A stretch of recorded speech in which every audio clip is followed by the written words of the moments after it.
Mira dónde estamos. Se sienten los aplausos, las ovaciones. Gracias. Muchas Saludemos. gracias. Mirá a dónde estamos, Berito. El escenario del Teatro Solís, lo que nos faltaba. ¿Te imaginas la cantidad de personajes inolvidables que tienen que haber pasado por acá? Impresionante.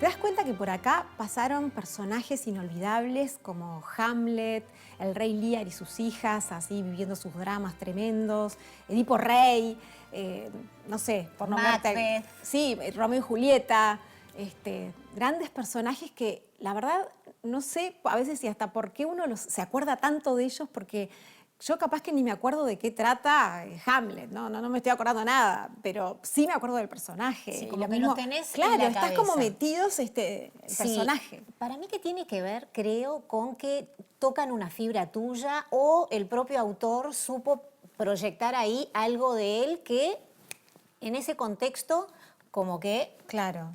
quedaron ahí grabaditos. Sí, sí. Ana Karenina, Gregorio Ay, Samsa, sí, a mí sí, se me quedó recontra. Sí, de Kafka, sí, claro. Pero estamos en el mundo de, digamos, la cultura clásica. Exacto, porque si nos vamos un poco más a lo que es popular, que también son personajes de culto, ahí ya nos iríamos al mundo del cómic y para mí allí hay personajes Divinos. maravillosos. Bueno, Buggy el Aceitoso, a mí me encantaba. Ah. Superman, el Hombre Araña, Sí. Mafalda. Gatúbela. Las mujeres de Maitena, yo qué sé, creo que tenemos un montón de personajes en ese mundo también que son inolvidables. De ese mundo del cómic vamos a hablar con Rodolfo Santulo, que es un historietista uruguayo. Dale, me encanta.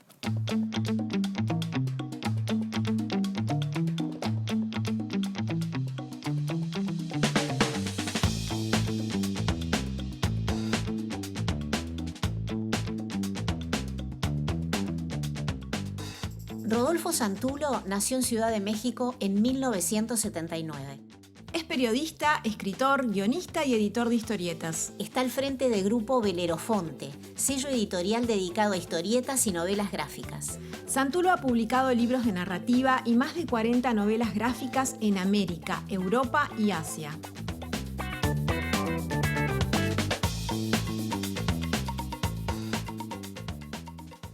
Viste que recién estábamos con Vero en el Teatro Solís hablando sobre los personajes memorables de la literatura. Entonces, claro, ahí sentadas decíamos, bueno, El Quijote, Madame Bovary. ¿Cuáles serían para vos, descontracturando un poco eso, los personajes memorables de la literatura? De la literatura. Bueno, son muchísimos, pero yo qué sé, yo me quedaría con, por gusto personal obviamente, con todos aquellos que nacieron en la literatura del siglo XIX, la literatura de folletín, yo qué sé, Sherlock Holmes, Drácula. Ya viniendo más acá en el tiempo, me quedaría con los detectives de los policiales negros, ¿no? Philip Marlowe, Sam Spade, de las novelas de Dashiell Hammett. Y todavía más acá en el tiempo... Bueno, no, pienso en personajes y vuelvo para atrás, los de Julio Verne, los Tres Mosqueteros de Alejandro Dumas. Yo soy muy siglo XIX para la literatura. Está muy bien. Los personajes de historietas son también personajes memorables. Sí, claro.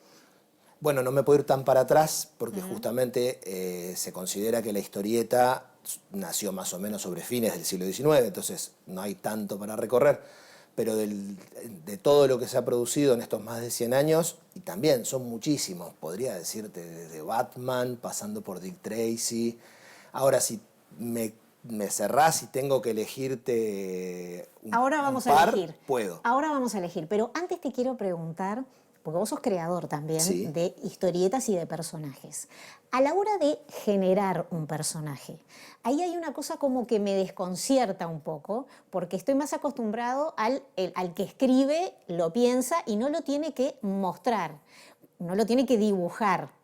Entonces, cuando vos trabajás vos solo y llamás al ilustrador y le decís, yo quiero tipo dictatorial, pero bien, No, así, no. así, así, o es una creación colectiva. No, para mí la mejor historieta Para mí es cuando vos te pones de acuerdo con el otro y realmente llegás a un punto en común.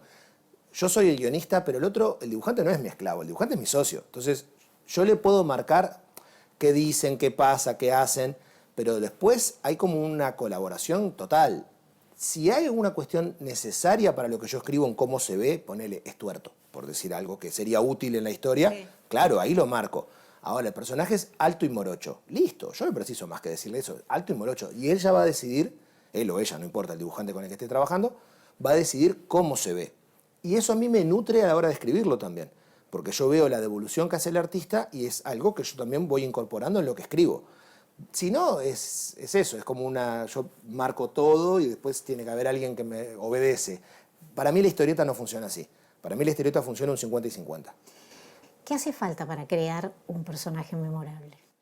Yo te diría que muchísimas lecturas y muchísimas horas de cine, muchísimas horas de música, ir al teatro, museo. Para mí el acto de crear un personaje o una buena historia se alimenta.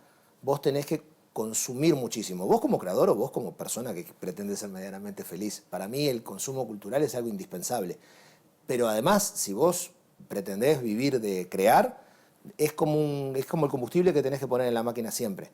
Siempre tenés que estar mirando todo, y no te digo lo nuevo, mirá clásicos que nunca viste, buscá libros de autores que no conocías, porque me parece que del consumo cultural justamente generás un acervo que te permite después crear. Y si pretendés que lo que creas, lo que vayas a crear sea mínimamente memorable, y tiene que tener una base, tiene que tener algo que implique que es novedoso, que es nuevo, que no está hecho antes. Y para saber si está hecho antes, vos tenés que leer muchísimo o mirar muchísimo. Decime 2 o 3 personajes memorables de las historietas que por lo menos hay por acá que tú me puedas recomendar. Casualmente, casualmente están acá adelante. Por ejemplo, Corto Maltés. Corto Bien, Maltés sí. te diría que es de esos personajes que además ha logrado romper lo que sería el gueto de yo solo leo historietas y es un personaje memorable y que ha pasado a la historia. Incluso gente que nunca leyó Corto Maltés conoce quién es Corto Maltés. Es un personaje creado por Hugo Pratt en la década del 60, si mal no recuerdo, y es el prototipo del aventurero. Todas las historietas de Corto Maltés son aventuras, aventuras en su esencia más clásica. Pero además tienen mucho romanticismo, mucho existencialismo, porque en algún momento el aventurero como tal se pregunta cosas, y son tremendas reconstrucciones históricas de momentos. Algo que yo, cuando hago historieta histórica, me creo que logré aprender de Pratt, es vincular la ficción con el hecho histórico. Y justamente, si algo hace Pratt con Corto Maltés es eso, toma un momento histórico y a partir de ahí crea una aventura. Después, más acá y más cerca en el tiempo, Black Sad, de Díaz Canales y Guarnido. Estos son autores españoles y esta obra reconstruye lo que es el policial negro, el del detective privado, la femme fatal, pero lo hace en un mundo donde todo está protagonizado por animales antropomórficos, lo cual permite un juego muy novedoso. No sé, el detective, por ejemplo, es una pantera negra, hay todo un asunto racial donde los animales que son blancos, como el oso polar, son arios, lo que genera todo un trasfondo y todo transcurre además en lo que sería una ciudad estadounidense de los 40, pero con estos personajes. Espectacular. Sí, es muy original. Bien de bien. Por último, para que no se diga que nadie es profeta en su tierra, Sí. me quedo con Pancho el Pitbull de Nicolás Peruso. Bien. Nico lleva creando este personaje con un guionista estadounidense que se llama Neil Guten hace ya casi 10 años. Primero empezaron a publicar allá en Estados Unidos, una cosa online, y ahora este es el 6º tomo que sale acá publicado en Uruguay. Vendría a ser para todo aquel que le gustó Garfield alguna vez. Sí. Bueno, son historias parecidas. Mi hija, por ejemplo, lo ama esto. Y está protagonizado por un pitbull y los demás perros que lo rodean. Y obviamente el dueño del pitbull, que es un salame de cuidado, que nunca entiende nada. Y al que el perro le destruye la casa, le come la comida. Esto la verdad que es muy, muy bueno y aparte está hecho acá. Entonces me parece Dan ganas. interesante incluir un personaje nacional. Buenísimo. Bueno, muchísimas gracias. Un placer. Me voy con mucha recomendación.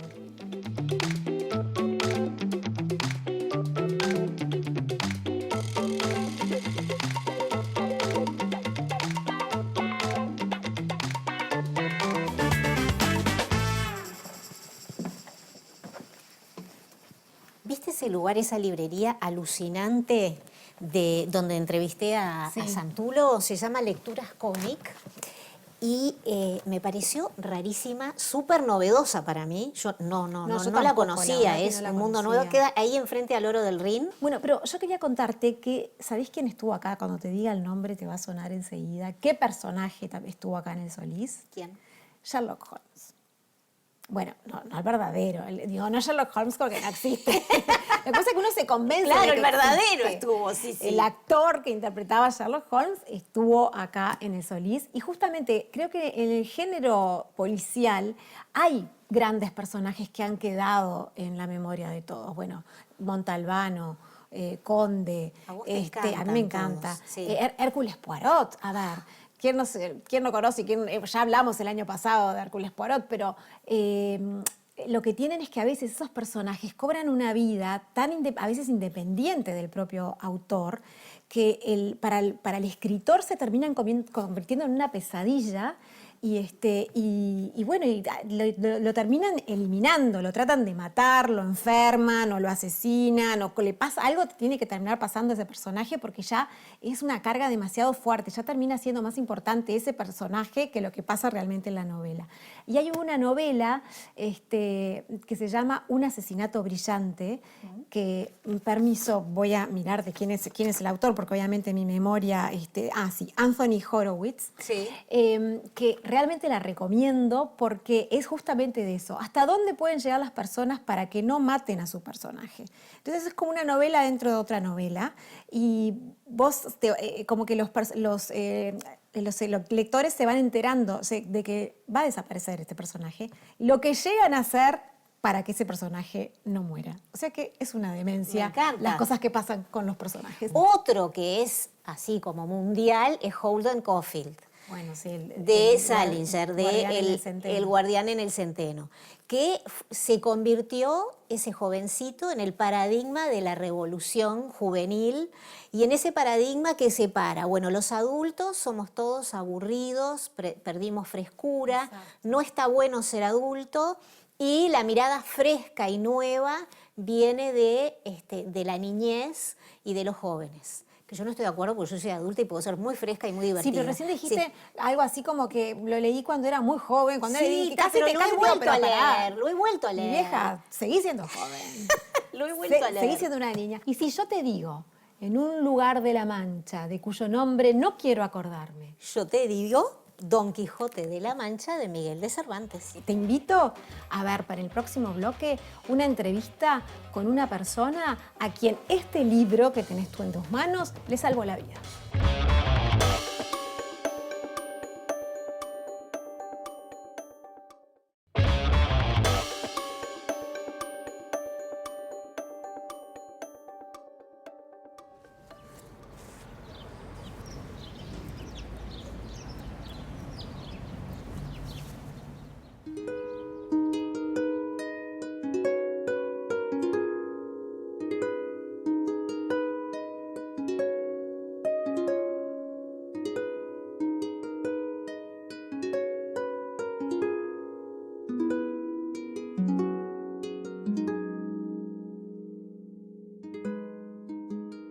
Bueno, aquí estamos.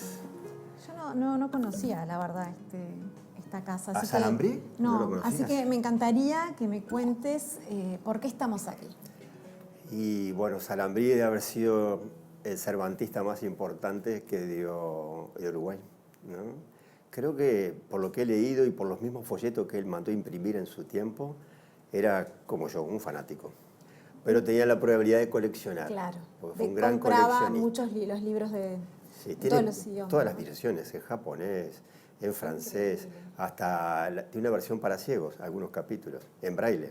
Ah, mira. Sí. Así que bueno. Y él estaba acá en Montevideo. Él vivió acá en esta casa. Bueno, y esto nos trae un poco a por qué estamos acá, por qué estamos hablando de Cervantes. Y eso es porque estamos hablando de un personaje que para vos fue muy importante y que llegaste a decir que te salvó la vida, Sí. que es el Quijote. Contame por Yo qué. digo medio en broma, medio en serio que Cervantes escribió el Quijote para mí. ¿Por qué? Porque cuando yo estaba preso solo y pido el libro a la biblioteca y me llega, hubo un gancho inmediato, porque empieza el prólogo diciendo desocupado el lector, y no hay nadie más desocupado que un preso. Y tras cartón, el primer párrafo te pide disculpas por ese personaje que es flaco, ¿no? Desnutrido, pero nació en un lugar donde la tristeza acampa, que es en una cárcel. O sea que lo concibió, a esa novela la concibe estando él preso, Cervantes preso. Después me enteré más tarde que tuvo 5 veces preso. Y tras cartón después nos dice que como lectores usemos nuestro libre albedrío y opinemos más tarde de su obra lo que nos parezca, con total libertad. Entonces ya me ganó a tal punto que ya no pude soltarlo. Y después creo que le tomé el tono de la novela, que es una gran humorada la novela, ¿no? Entonces así entré a esa novela, que para mí es una maravilla porque el tipo logra, casi creo que sin darse cuenta, crear un binomio que todos somos así. Todos somos Sancho y todos somos Quijote. O sea, todos somos... El caballero de Todos Hidalgo, tenemos un ideal que perseguir, que todos queremos. procuramos no dejar huérfanos desamparados ni viudas desamparadas, un sueño, un mundo mejor, y soñamos, y leemos, y nos vamos de aventura. Y todos tenemos el Sancho que tiene que llegar a fin de mes, ¿no? Pagar el alquiler, ¿no? Claro, los pies más en la Tener tierra, lo otro, Exactamente, lo más mundano, más claro, prosaico. lo más prosaico. Exactamente. El Quijote no solamente te sirvió para esos años como personaje, Sí. sino que además, en base a eso, vos después Me escribiste. inspiró a escribir, Te claro. inspiró a escribir, exacto. Claro. Y sacaste 2 o 3 novelas, Saqué primero un ensayo, Don Ah, Quijote ¿qué es de la este? cancha, que es ese Es que tienes este, ahí. ahí va. Y después saqué esta novela, donde invento la cuarta salida de Don Quijote y Sancho Panza. Que haces como una especie de interpretación, es decir, como que ayudás de alguna forma a quienes no se animan a entrarle. Vos sabés que me equivoqué en una cosa. Yo creí que cuando se venía el aniversario de los 400 años de la primera edición de Don Quijote, iba a venir a actos, otra vez oropeles, estatuas, algo muy acartonado y duro. Y yo quería rescatar la parte humorística, ¿no? La parte divertida de la obra de Cervantes. Entonces se me ocurrió hacer primero el ensayo donde sostengo por qué sale de caballería Alonso Quijano el Bueno. Alonso Quijano el Bueno, más allá de si está loco, ¿no? Que no importa, era un fanático de la moda de la época, de leer novelas. Y creo que su afán es, en vez de seguir siendo un hidalgo pauperizado, ¿no? Que cada vez está más pobre, es trascender antes de morirse. Entonces, se viste de caballero andante y sale de aventuras porque está convencido que alguien va a recoger sus aventuras. Todo caballero tiene un cronista que en algún momento va a recoger sus hazañas.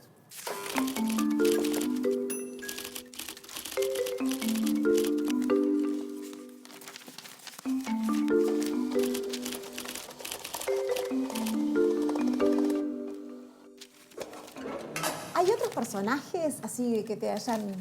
Muchas de muchas novelas. Eugenia Grandet de Balzac me impresionó. Madame Bovary, ¿no? De Flaubert. Son todos personajes de grandes que cambios. después van caminando contigo en Sí, la vida. Pero sin duda que este ha sido el que más. Sí, ese para mí es el más completo y el que me sigue acompañando además. Porque yo no puedo estar viviendo sin releer O sea, a que Don Quijote de la ¿cuántas veces Mancha. lo has leído? Yo lo leí 4 veces estando preso y 3 veces en libertad. Y bueno, y retocado así para recordar algún capítulo.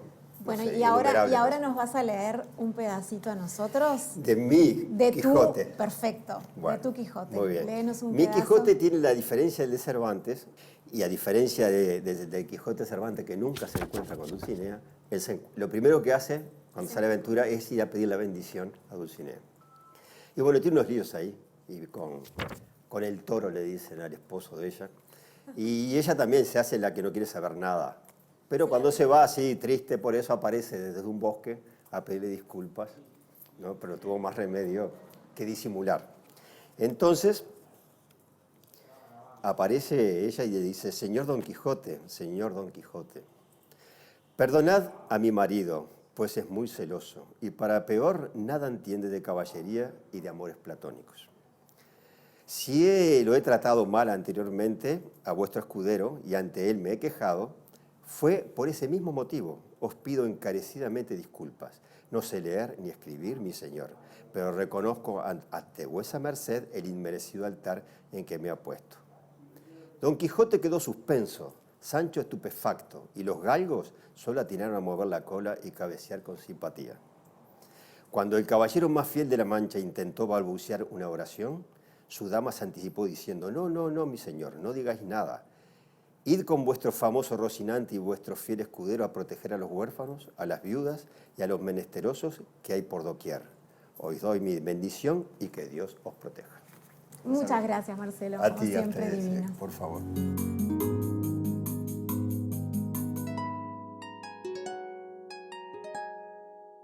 Marcelo no me perdona nunca. Yo no sé si él sabe que yo no leí Don Quijote. He intentado, pero me cuesta mucho. Yo quisiera saber realmente cuánta gente de los que dicen, sí, yo leí el Quijote, de verdad lo disfrutaron y lo leyeron. Bueno, te cuento que Marcelo hizo este libro, que es un ensayo, y él acá dice que es el personaje más conocido de la historia y sin embargo es de las obras menos leídas, justamente. O sea que, pero justamente él hace este ensayo como una forma de invitarte a entrar en la lectura del Quijote. Este libro se llama Don Quijote a la cancha. Toma, ya te lo presto. Es como un ensayo que va tomando diferentes partes del Quijote y las va analizando. Y lo va haciendo de una forma mucho más quizás amena, o te va haciendo comprender, si te resulta difícil el español antiguo, lo que sea, cómo llegar al personaje. Y capaz que te conectás más te con ese conectás más. A mí la verdad que me gustó mucho. Yo tampoco leí el Quijote, pero sí leí el de Marcelo Estefanel y ya siento que por lo menos tengo un poco... Una base. Una base, exactamente. Pero volviendo al tema de los personajes, ¿qué se necesitará para construir esos personajes que se te quedan tan entrañables, ¿no? Y que se te quedan como clavados en el corazón? Eso le fuimos a preguntar a Pedro Mayral, este escritor argentino, que es un crack, y nos explicó algo de eso.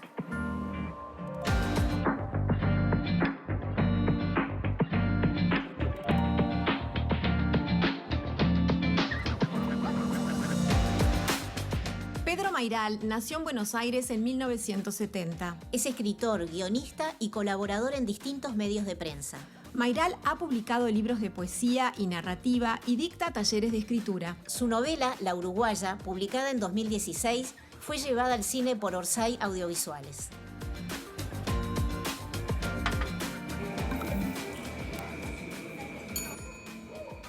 Hace poco estrenó La Uruguaya, una película basada en tu novela del mismo nombre, La Uruguaya. Ahí hay un personaje que para mí es el central, que es Lucas, y está La Uruguaya. ¿Cuál es el personaje central ahí? Es una gran pregunta porque yo no estoy muy seguro tampoco. El título es ella, ¿no? Pero a la vez ella es un misterio. Como es un poco, digamos, Uruguay, Montevideo para los argentinos. ¿Qué es ese misterio, no? Es la uruguaya. Y a la vez está todo contado desde él. Estamos metidos en su cabeza. Entonces pareciera que el personaje central es él, pero todo va hacia ella, digamos, ¿no? Ella es como una especie de entidad que la completa el lector. Y eso la hace más fuerte como personaje casi. Es su costado misterioso, digamos. Lucas, este personaje, de alguna manera, no sé por qué, me gustaría que nos expliques por qué elegiste darle tu oficio. Él es escritor. ¿Por qué? Por vagancia, supongo, para no irme muy lejos. No tengo tanta imaginación. Entonces, a veces dibujo como mi sombra, ¿no? Uso cosas de mi alrededor inmediato y entonces eso me ayuda a que salga mejor el dibujo. Porque si invento un arquitecto, tengo que ponerme a investigar y puede sonar medio falso quizás. Para este personaje me servía que fuera escritor. Vamos a un personaje que, por lo que yo interpreto, ahí no hay sombras tuyas, Salvatierra. Salvatierra es un personaje que a mí personalmente me fascinó. Me gusta el nombre, es como evangélico, es como un Dios que crea un mundo que no habla, que cuando le hablan no contesta, es como Dios, ¿no? Cuando habla, bueno, para algunos no contesta. Claro. Contame un poquito de ese personaje. Bueno, ahí tenés otro personaje que lo completa mucho el lector, porque él es mudo, entonces nunca habló y no hay palabras de él. Hay gestos y está ese larguísimo cuadro que pintó durante toda su vida. Eso es divino. Son como unos rollos que pintó desde los 20 años hasta los 80, ¿no? Entonces su palabra en realidad son imágenes. Y eso hace que, de nuevo, que el lector complete ese personaje. Y las palabras al final hacen un poco de ruido, o sea, pareciera que si vos haces hablar a un personaje lo haces más completo. Y a veces no es así. A veces haces hablar a un personaje y simplemente lo que haces es taparlo. La gente cuando se queda callada, lo que hace es provocar, digamos, una intervención de parte del otro. Y el otro supone cosas. Y la literatura es eso, es un juego entre el autor, digamos, o la persona que escribió eso y el lector.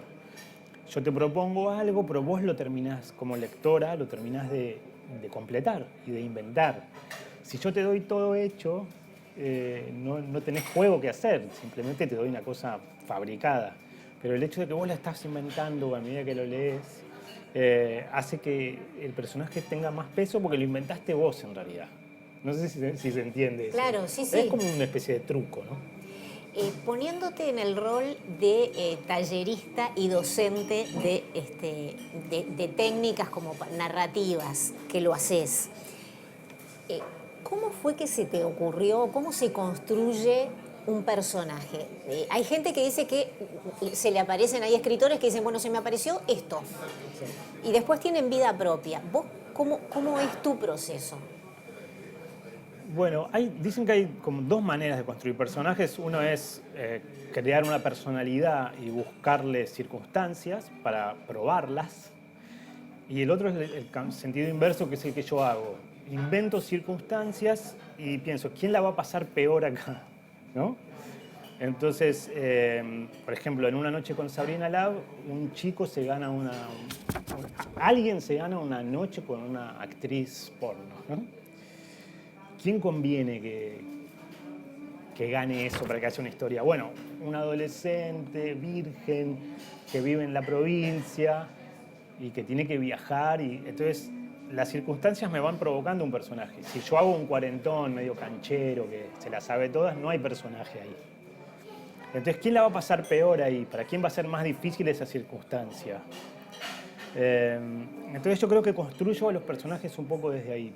Invento una serie de peripecias o dificultades y después digo, bueno, conviene que este personaje sea hombre o sea mujer, conviene que tenga tal edad, ¿no?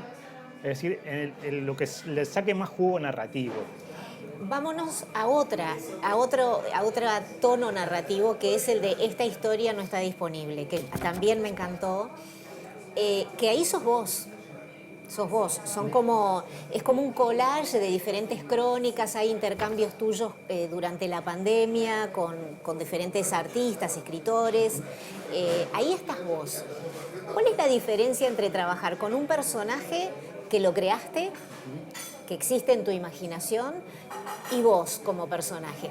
Sí, yo lo llamo un casi yo, digamos, ¿no? Bien. Es casi yo. En todo caso, un poco más exagerado o un poco menos que yo, ¿no? Pero hay una impronta parecida a mí. Y creo que es muy parecido en el sentido que es muy parecido a inventar un personaje. Ah, mira. Porque hay una construcción de todas formas. Aunque haya un yo ahí, estoy hablando de un Pedro Mairal, pero está construido también, ¿no? El personaje.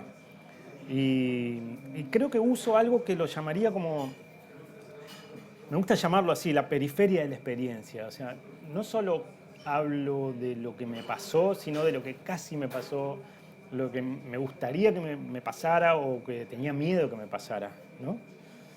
Entonces eso hace que mis fantasías, mis sueños, mis pesadillas, también sean como parte de mi experiencia. Total, nadie me va a venir a decir, pero eso no es verdad. O sea, no es derecho penal, ¿viste? Pasó o no pasó. Es literatura. Y en ese sentido tenés que darte toda la libertad. Mientras no digas que vinieron extraterrestres y demás, o sí, si querés también podés justificar eso, está todo dentro de un plano de lo posible. Y entonces eso yo lo que hago es adorno un poquito, exagero, fabulo. Y después lo que no hago nunca es contestar exactamente si es verdad eso o no. Porque es como preguntarle la edad a alguien, o sea, no lo Si digo. no le gusta a los escritores que les pregunten eso. No porque me parece que es como que yo le ponga un resaltador fosforescente y te diga, bueno, esto es verdad, esto no. Y te arruino el libro, ¿no? Porque vos lo construiste y lo leíste como poniendo todo de vos, imaginando que eso de alguna forma es real, porque lo inventaste en tu cabeza, ¿no? Para ir terminando, algunos personajes de la literatura que vos recuerdes, si querés de la infancia o de ahora o de cuando eras más joven, que se hayan quedado como anclados en tu corazón, en tu cabeza, que hayan sido importantes para vos. Mira, creo que Holden Caulfield del Cazador Oculto, o el Guardián, en el Centeno. Es un personaje que uno siente que lo conoció como en persona, ¿no? Como que hablaste con esa persona, porque la novela de Salinger está tan bien escrita, desde un tono tan verídico, digamos, o creíble, que sentís que lo conocés, ¿no? Después hay algo con El Quijote, por ejemplo, que la distancia entre lo que él se imagina, pobrecito, y lo que pasa en esa España durísima, es muy, muy enternecedor, ¿no? Siempre que creas un personaje, si vos ponés lo que él quiere o lo que ella quiere y lo que se imaginan que va a pasar y después lo contrastás con la terrible realidad, siempre eso funciona. Porque todos estamos viviendo esa situación de imaginar cosas y tener deseos y después vivir y pegarte el golpazo que siempre te pegás con eso, ¿no? Y un poco el personaje en La Uruguaya le pasa eso a Lucas. Se imagina toda una cosa que va a pasar en Montevideo y le pasa a otro. Bien, muchísimas gracias. Gracias.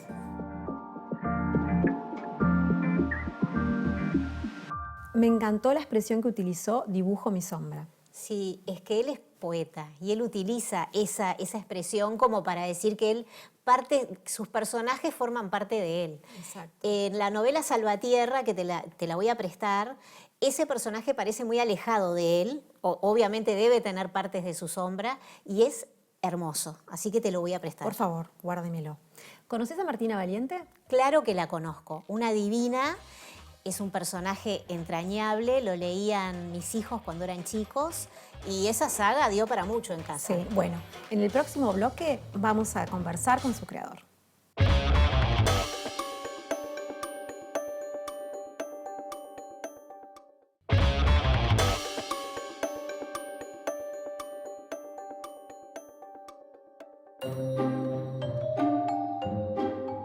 Federico Ibáñez nació en Montevideo en 1972. Ibáñez es autor de novelas para niños y jóvenes. Entre ellas, la trilogía fantástica Martina Valiente, El Colegio de los Chicos Perfectos y Nunca digas tu nombre. Además, Ibáñez participó en el guión de las películas Anina y Variaciones de Koch.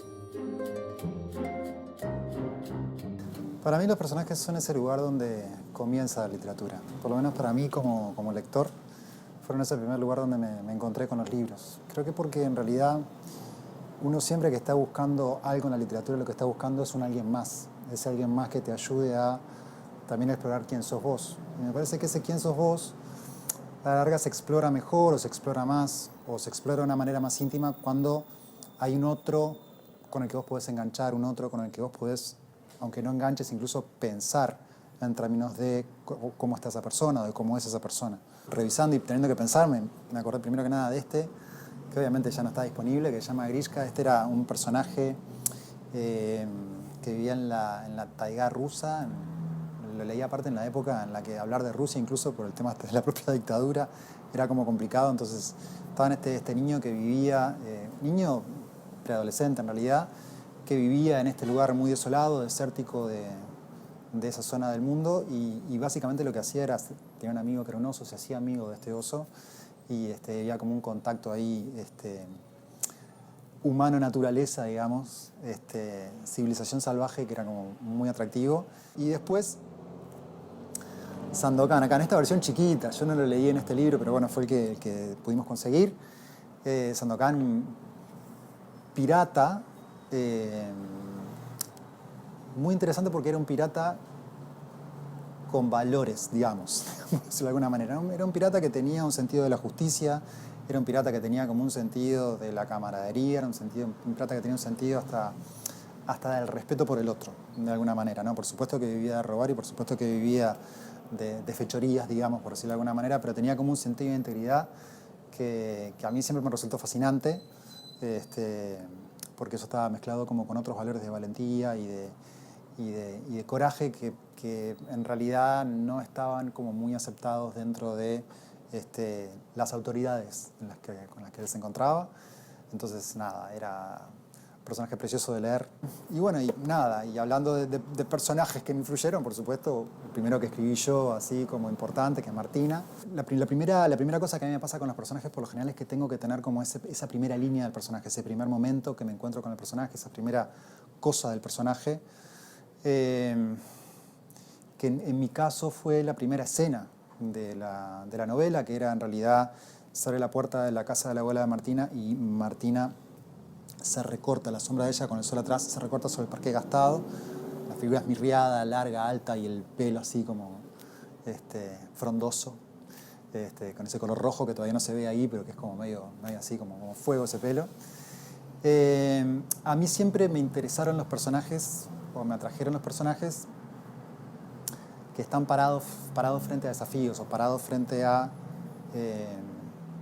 circunstancias cambiantes de su vida. Y entonces Martina de alguna manera sí está ante la situación de tenerse que pensar de vuelta, de tener que decidir quién es, de tratar de entenderse mejor. Esto lo hace a través de una aventura en un mundo paralelo. Este viaje a este mundo paralelo en realidad es como en la manera que yo me paré frente a la novela y frente al personaje, es como una metáfora de su propio crecimiento, como una metáfora de los desafíos que tiene por delante y sobre todo de decidir quién va a ser. Pero me parece que el centro de la cuestión, como escritor, por lo menos para mí, en mi experiencia como escritor, es que vos puedas, de alguna manera, ponerte los lentes de ese personaje y mirar el mundo desde su lugar. Sea el personaje más desagradable que uno pueda pensar o sea un personaje con el cual uno se sienta identificado y que tenga hasta un vínculo, de alguna manera, afectivo con ese personaje. Siempre poder mirar desde ahí.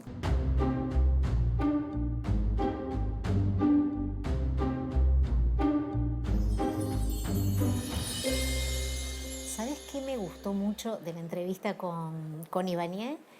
Que lo califica a Sandokan como un pirata con valores. Vos lo calificabas como un pirata buen mozo. Es que sí, viste que las ilustraciones estaban espectaculares. Sí, es verdad, es cierto. ¿Qué te parece si hacemos un intercambio de personajes así como que Dale, queremos mucho? Me encanta, me encanta.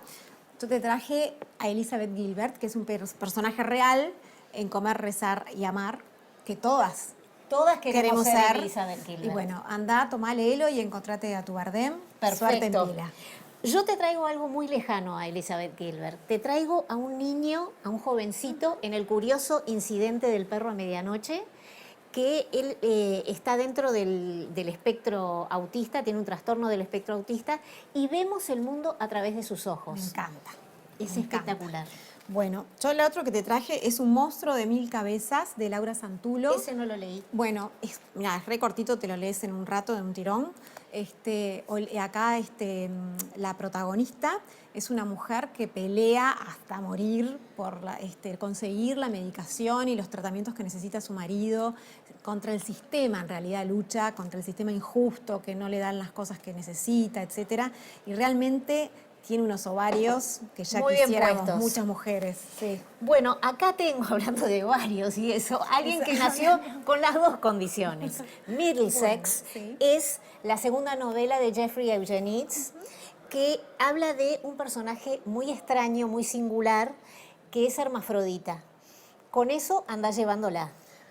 Es maravilloso. sí. Imagínate tener que interpretar Lidiar con eso. este personaje en el cine, en el teatro. En lo que sea.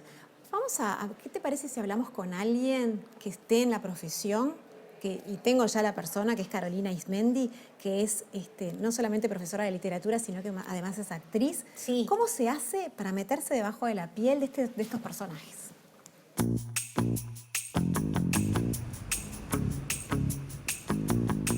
Carolina Ismendi es actriz egresada de la Escuela Municipal de Arte Dramático. Es docente de literatura y teatro en secundaria desde hace más de 20 años. Es tallerista y cursa una maestría en psicología del aprendizaje y del conocimiento. Caro, antes de arrancar a hablar de otros temas, que bueno, están todos relacionados, quiero que me digas, porque veo que tenés en la falda, ¿cuáles fueron tus personajes memorables en literatura? Bien, me fue muy fácil. Rápidamente me vinieron. Uno bien. es Lazarillo de Tormes, clasiquísimo. ¿Por qué? En realidad los dos me vinieron, tiene que ver con mi memoria y con mi memorables, con mi historia. Entonces cuando conecté con Lazarillo, cuando yo lo estudié y que entré en contacto, dije, ese. Y después es Nina, de La Gaviota, de Chekhov, que también, en realidad los dos personajes son muy memorables en la literatura mundial, digamos, pero en relación a mi historia y a mi conexión con esos personajes, me vinieron rápidamente. ¿Qué importancia tienen los personajes para que se prenda el estudiante? ¿Es importante o no? Sí, bueno, depende de cómo lo enfoques, ¿no? ¿Qué querés estudiar de esa obra en particular? Estos personajes, si yo los tuviese que volver a dar, claramente empezaría por el personaje. El Lazarillo es es él. Y justamente esa es la importancia para mí, ¿no? Que encima es un nadie que habla de su historia. Entonces, ya eso es imposible no engancharte con alguien que ni siquiera es un héroe o que precisa una gran gesta para identificarse con él. Y después, Nina, yo la trabajo o la presentaría también desde esa identificación con una mujer que lo reúne todo, ¿no? Entre las luces y el anhelo y la juventud y esos proyectos que tiene y la desilusión y las sombras y el desbarranque. Decís, claro, soy todo eso. O sea, no hay manera que alguien no se identifique con eso, ¿no? Claro, exacto. Bueno, y después está tu otra parte, la parte de teatro, porque además de profesora de literatura, tú sos actriz. ¿Cómo es ese proceso de meterse abajo de la piel del personaje que te toca? Bueno, la verdad, no hay una sola manera, ¿no? Es decir, yo creo que en cada proyecto y con cada encare de cada obra que vas a hacer, depende un poco de cuál es la forma en que uno llega a ese personaje, ¿no? No hay, por lo menos yo... No sé, un personaje que no te gusta, que es malo, que no, decís, ay, qué horrible. Bueno, primera cosa que decís como tips de actuación, no juzgar el personaje, ¿no? Entonces, que sea malo, bueno, ¿malo para quién? ¿Malo por qué? ¿Malo en qué circunstancias? En realidad, si ya lo catalogás y lo clausurás, no hay personajes, o los buenos personajes no son ni una cosa ni la otra, ni buenos, ni malos, ni simpáticos, ni no simpáticos. Entonces, ahí ya abrís una puerta, por más que sea odioso o esté muy lejos de lo que vos tenga que ver contigo. Pero ya es una forma de empezar a trabajarlo. Exacto. Ya para empezar, no jugar, bueno. ¿Quién es? Arrancás de cero, ¿Dónde como está? quien dice. Exacto, y empezás a ver. No hay una sola manera, también depende de qué tipo de, ¿no? En qué lenguaje se utilice y cómo se encare la actuación y el proyecto. Pero bueno, es eso, primero es quién es, en qué circunstancia está, con quiénes se vincula, qué quiere, qué desea. ¿Cuál personaje fue el que más te gustó hacer y cuál te queda por hacer? Bueno, por hacer todos. Sea, por hacer todos. En realidad, bueno, miles. pero nómbrame alguno. Bueno, yo Nina no la interpreté nunca. Te encantaría. Me gustaría, me parece, porque para mí es muy... Nada, por algo la elegí, nunca, pero no sé, en realidad todos, de aquí para adelante todos. ¿Cuál me gustó hacer? Yo recuerdo una obra que hicimos con Mariana Perkovich, que fue Proyecto Felisberto, que era todo sobre personajes de Feliberto Hernández, que ese fue muy difícil, pero muy alucinante. Por eso mismo, porque fue una búsqueda, era desconcertante, era un universo de personajes que no sabías cuál era, cómo iban a... Además la obra en sí tenía una estructura... Exacto, sí. ¿No? Era una cosa muy lineal, que decís, bueno, hay un planteo, un desarrollo clásica, aristotélica no era. Claro. Entonces, encontrar el personaje y encontrar sus interacciones, la obra era muy desafiante. Para mí eso fue como uno de los de un aprendizaje imponente. Aprendí. de fracasar, ¿no? En el No, proceso. bueno, sí. De eso se trata, Claro, en realidad, exacto. ¿no? Como que en realidad no es que metes el gol. Si encontraste el personaje a los 3 días, es raro, pregúntatelo, ¿no? Es decir, que si bueno, ya lo encontré, ya sé cómo es, ya sé cómo se mueve. Es raro eso. Entonces, bueno, creo que ese personaje que hacía ahí era como uno de los que más me desafió. Buenísimo. Bueno, muchísimas gracias. A vos.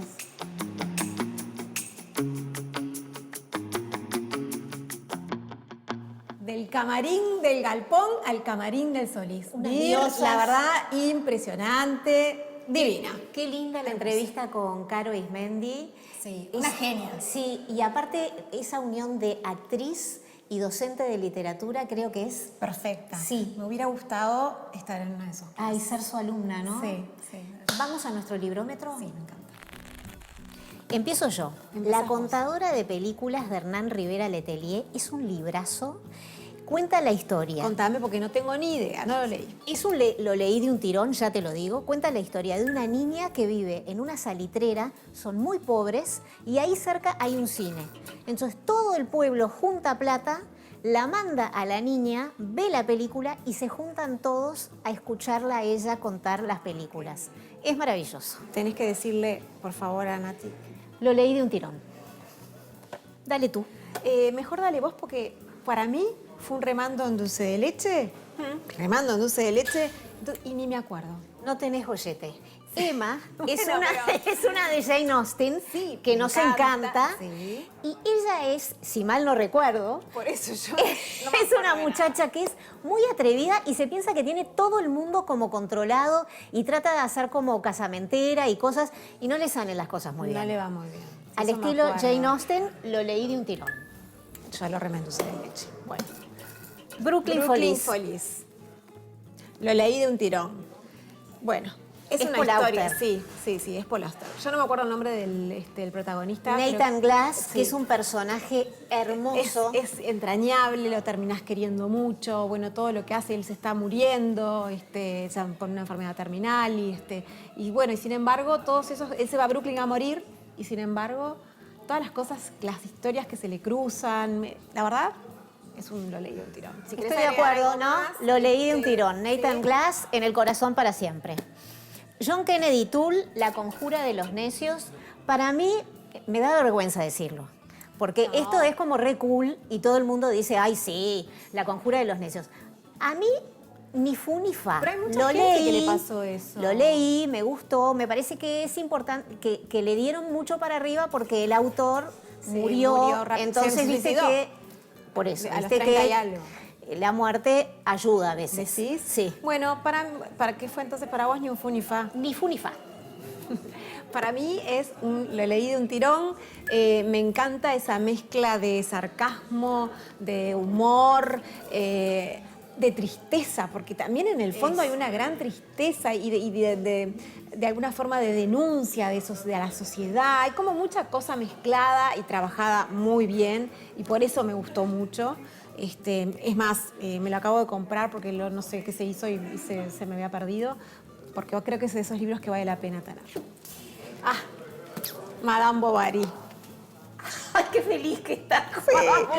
Lo leí de un tirón. ¿Vos? No. Sí, yo ahora cuento lo después hago el remé en cuentito. dulce de leche a Madame Bovary. Me dio como mucha exasperación, esa cosa como lánguida, como histérica, que no terminaba. No tenés ni idea. Mira, Madame Bovary empezó entregándose como un folletín, es decir, salía semanalmente.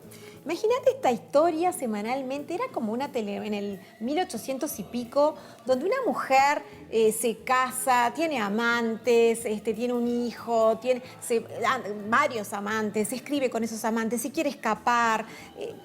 En esa época, imagínate lo que fue esto. Está genial. Fuertes. Lo leí de un tirón. Vale la pena releerlo y ver lo que era la sociedad y lo que es ahora y compararlo. Está bueno. Terminamos. Otra vez.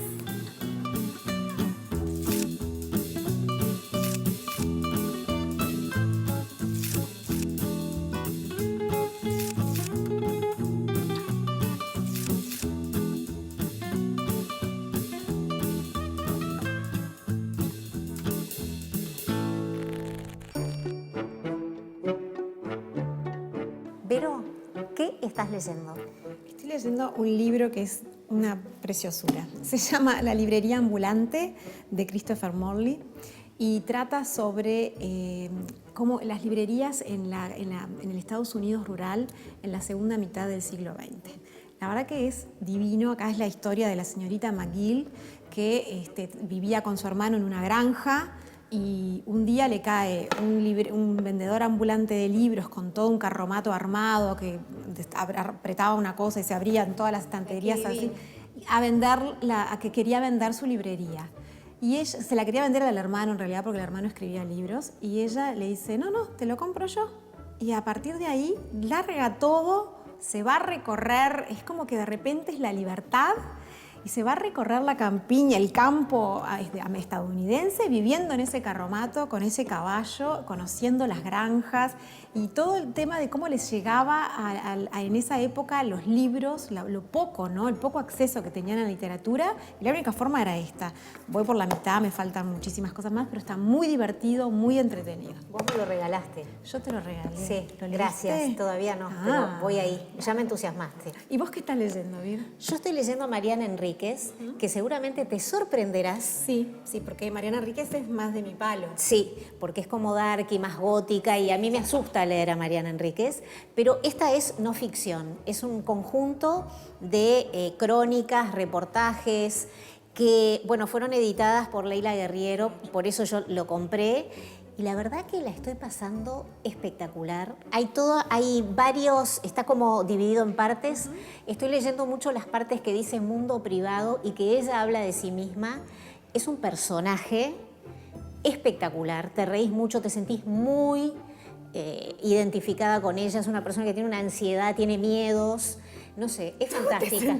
Yo con ella. Bien, admitilo. Lo admito. Lo único que quisiera proclamar desde acá es que a mí me gustaría que, está bien que Leila Guerriero edite, lo que yo quiero es que Leila Guerriero haga más libros. Perfecto. Y yo quiero que, ya que yo te regalé que vos me regales este. No. Por favor.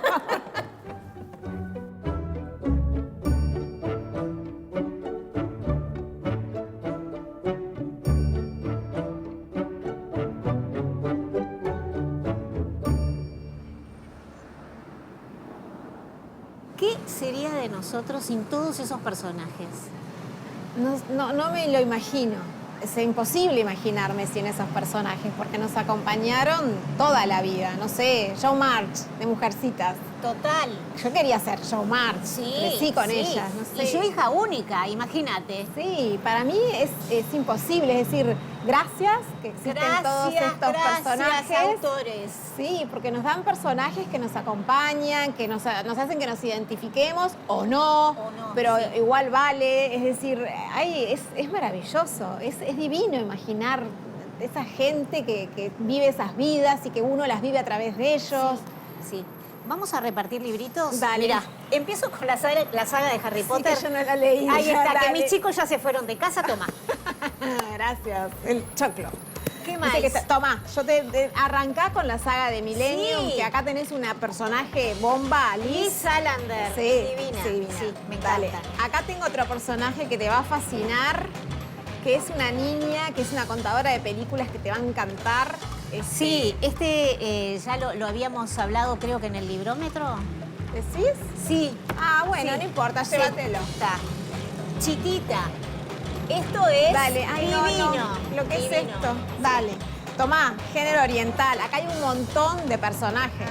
Tenés de terror, de drama, amor, tenés de todo. Y está Sí, está dedicado. ¿Qué te pasa? Yo conozco a algún autor. Y bueno, ¿no leíste Don Quijote? Tomá. Guau, Y este me lo quedo yo porque lo estoy leyendo. bien de bien. Chao, mi amor. Un placer.